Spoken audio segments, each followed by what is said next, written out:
Assalamualaikum warahmatullahi wabarakatuh. Di sini Ibu akan membahas tugas yang kemarin sudah Ibu berikan mengenai hukum Kirchhoff. Nah, itu kan ada 3 soal. Yang pertama itu di halaman 27 nomor 7. Ibu rasa semuanya bisa, bahwa di hukum Kirchhoff 1 itu berbunyi jumlah arus yang masuk melalui titik percabangan sama dengan jumlah arus yang keluar dari titik percabangan tersebut. Jadi didapati sigma I masuk sama dengan sigma I keluar. Jadi kalau udah bisa tuh jawabannya 5 ampere. Nah, tetapi masih bingung yang di loop. Loop itu diterangkan sebenarnya di hukum 2 Kirchhoff dan hukum 1 Kirchhoff juga. Nah, loop itu apa sih? Loop itu adalah rangkaian tertutup. Nah, ada 2 jenisnya, ada yang tunggal dan ada yang majemuk. Ya. Nah, yang tunggal seperti apa? Dia tidak ada titik percabangannya. Tidak ada titik percabangannya. Seperti soal yang Ibu berikan di sini. Nah, ini ada titik percabangannya enggak? Hanya ada satu kotak kan ya, tidak ada titik percabangannya. Maka dia ini adalah loop tunggal. Nah, bagaimana mengerjakannya? Nah, lihat cara di loop tunggal kemarin. Nah, seperti ini. Di sini kan ada hambatan R. Hambatan itu R. Nah, R-nya ada berapa? Ada 3. R1, R2, R3, ada 4 dan R4. Dimana R1 itu 8 ohm, R2 4 ohm, R3 6 ohm, R4 2 ohm. Kemudian ada apa lagi? Ada sumber tegangan. Di situ E-nya ada berapa? Ada 3, E1, E2 dan E3. Nah, bagaimana cara mengerjakannya? Ingat dulu perjanjian tandanya kemarin. PPT-nya dibuka. Nah, ini video. Perjanjian tanda, kuat arus itu akan positif jika searah loop, kuat arus negatif jika berlawanan loop. Tegangan, sumber tegangan akan positif jika arah loopnya pertama kali menyentuh kutub positif. Yang besar itu kutub positif, yang kecil kutub negatif. Dan tegangan akan negatif jika arah loop pertama kali menyentuh kutub negatif. Nah, bagaimana? Di sini ada soal kan loop tunggal ya. Kalian bikin apa dulu yang pertama? Yang pertama adalah tentukan arah loop. Arah loopnya itu boleh searah jarum jam, boleh berlawanan jarum jam, bebas, terserah kalian. Nah, ini kita bikin arah loopnya. Ibu searah jarum jam aja ya. Nah, searah jarum jam. Nah, ini loopnya, arah loopnya, loop. Nah, loopnya searah jarum jam. Nah, karena ini tidak ada titik percabangannya, maka hanya ada kuat arus listrik yang mengalirnya hanya ada 1. Nah, ini kuat arus listrik yang mengalirnya. Nah, ini hanya ada 1, tidak ada titik percabangannya.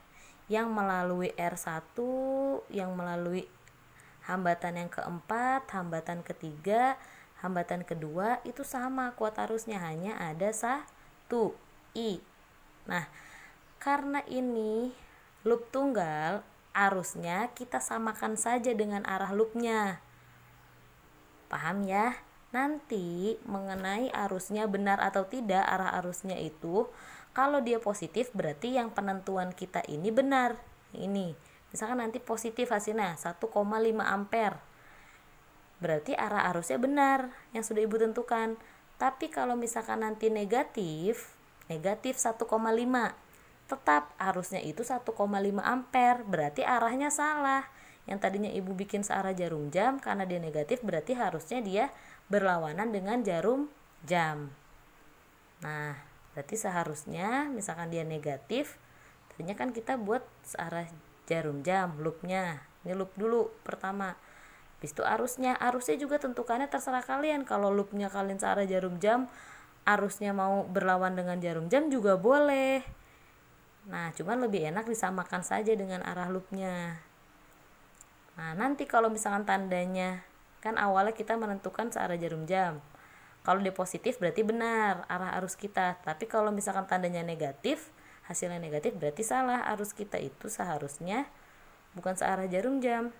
Nah, yang ini berarti salah ya. Dia harusnya berlawanan jarum jam. Sini. Nah, itu arusnya. Bisa ke sini kan. Sini.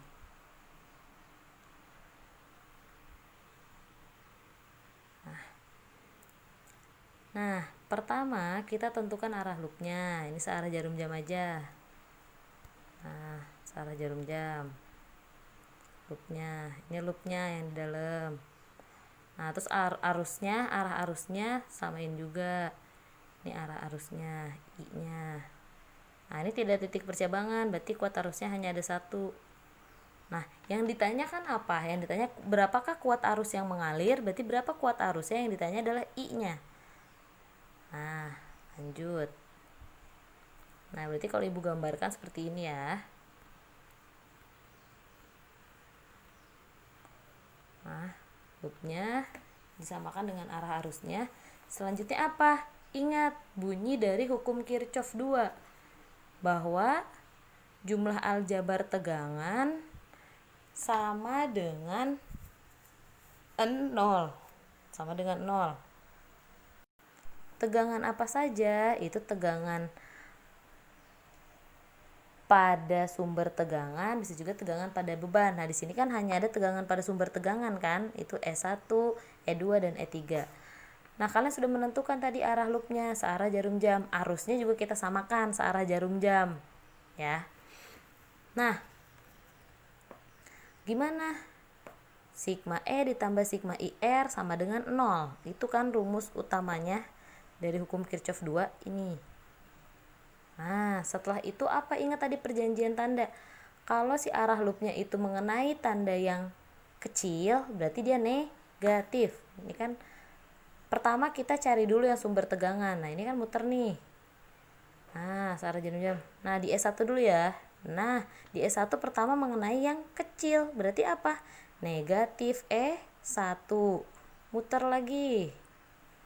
Nah, mengenai apa? Negatif E3. Lanjut lagi, muter lagi.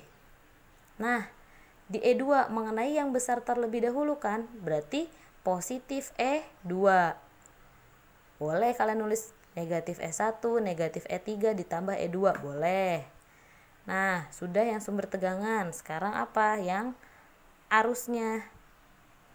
Nah, arusnya kan ditambah kan sigma E udah kalian semua nih. Ada 3 kan? Udah E1, E2, E3. Sudah. Selanjutnya masuk ke apa? Yang I dong. Nah, karena di sini arusnya searah dengan loopnya, kita bikin searah. Kalau searah berarti dia positif. Searah kan ya, arusnya ini kita buatnya positif. Searah dengan loop berarti positif.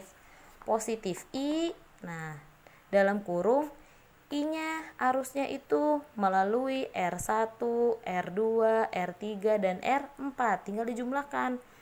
Plus I, nah R1 ditambah R2 ditambah R3 ditambah R4 sama dengan 0. Nah, ini tinggal dijalankan aja. Positif I, R1, R2, R3, R4. Nah, E1-nya ini pindah ruas biar dikumpulkan gitu, E dengan E, I dengan I. Paham ya? I dikali dalam kurung R1 tambah R2 tambah R3 tambah R4 sama dengan E1 pindah ruas jadi positif E1, E2-nya jadi negatif E2, E3 jadi positif E3. I sama dengan I dalam kurung R1-nya berapa? R1-nya 8, R2-nya 4, R3-nya 6, R4-nya 2. Nah, sama dengan S1-nya berapa? S1 6 volt, 6. Min ya kan, E2-nya berapa? E2 12 ditambah E3-nya 4. Dijumlahkan 8 tambah 4 tambah 6 tambah 2 20 dikali I, berarti 20 I sama dengan 6 dikurang 12 min 6. Min 6 tambah 4 min 2. Berarti I sama dengan min 2 dibagi 20 sama dengan min 0,1. Nah, di sini negatif kan ya? Berarti arusnya salah, penentuan arusnya. Awalnya kan ini dia searah dengan jarum jam, ya kan? Berarti salah, seharusnya bagaimana? Negatif, berarti harusnya berlawanan dengan jarum jam. Nah, berarti harusnya bukan ke sini arahnya. arah arusnya. Harusnya kemana? Berlawanan dengan jarum jam. Nah ini kan ya, ini arusnya. Berarti arusnya itu seharusnya berlawanan dengan loopnya. Nah ini arah arusnya. Nggak masalah, tetap benar juga, cuma nanti kalian ingat, oh negatif berarti arusnya tuh nggak searah sama loop nih, seharusnya berlawanan dengan loopnya karena negatif. Nah, negatifnya itu hanya menandakan arahnya, tapi nilainya tetap 0,1 ampere. Nah, di situ dimintanya miliampere kan ya. 1 ampere dikali 1000 berarti 0,1 dikali 1000 sama dengan 100 miliampere. Nah, selanjutnya kita masuk ke loop majemuk.